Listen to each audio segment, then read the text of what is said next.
Like my ride? Believe it or not, this baby is 16 years old. Now, I don't know if you guys know this or not, but cars built before 1995 are actually 40 times more polluting than cars built today. And with me right now is Alfred Klesha. He is the real owner of the car here, and he's part of a program, a national program called Retire Your Ride.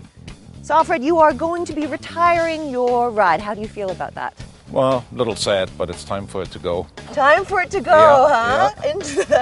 Into the meadows. Now, how much are you actually going to be getting for this? I understand there's some sort of incentive. $300. $300. Yes. Okay, well, the tow truck is right there.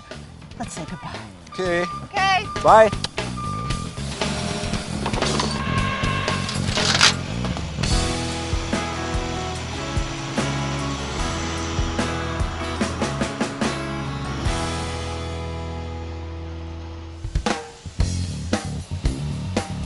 So I'm here at Standard Auto Wreckers now with David Gold. Now we have Alfred's car here at last. What's going to happen to it?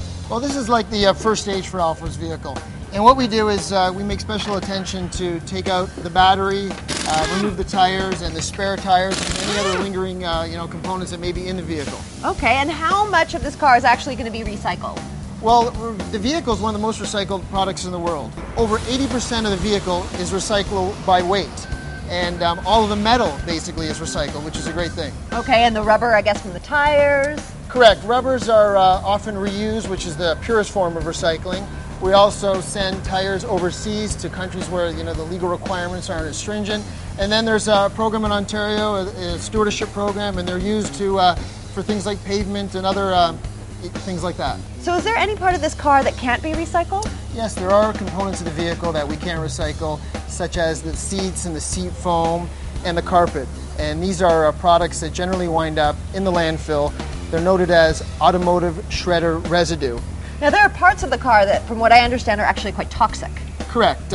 Over here we have a mercury switch, and this mercury switch here is really behind a convenience lighting. And this is a very highly toxic, poisonous switch. Just one of these mercury switches is enough to pollute 20 Olympic-sized pools, and look how many I've got here. So David, why is the car up here now?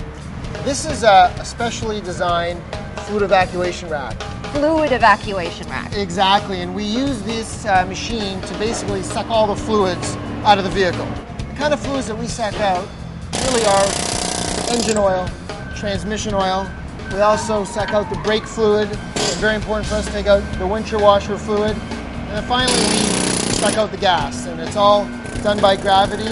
And when we take these fluids, we're able to segregate them into various areas and store them and actually reuse many of the fluids. For example, the fuel gets reused in our own delivery fleet and our tow trucks. So what about the Freon from the air conditioning units then? Yeah, it's a good point. It's very important for us that we take the necessary means to extract the remaining Freon from the AC lines and send it off to be appropriately disposed of.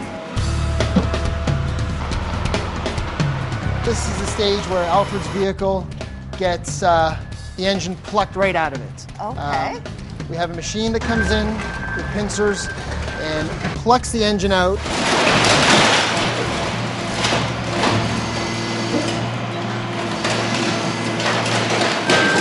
And the reason for that is there's significant value in the engine and some of the various components of which we will then separate and store for resale. So Carla, you're the National Director for Retire Your Ride. Now you've got a brand new donation. So how did Retire Your Ride start? The Retire Ride program really started to encourage Canadians to get their older model cars off the road.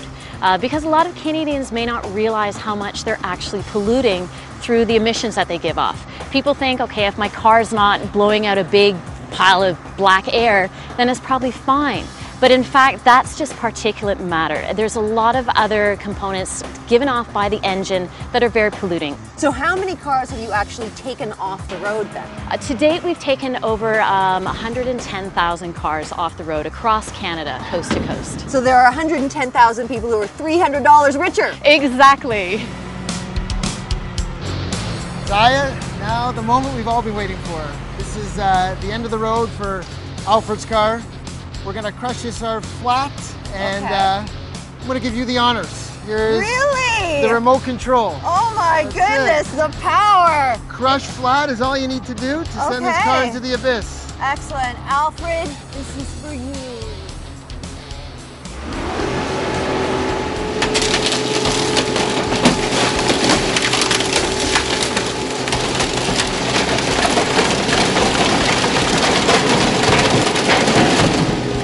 Oh my goodness, that was the most powerful environmental act I've ever done. Let's bring on another one. Let's do it. Let's bring on Jay's car.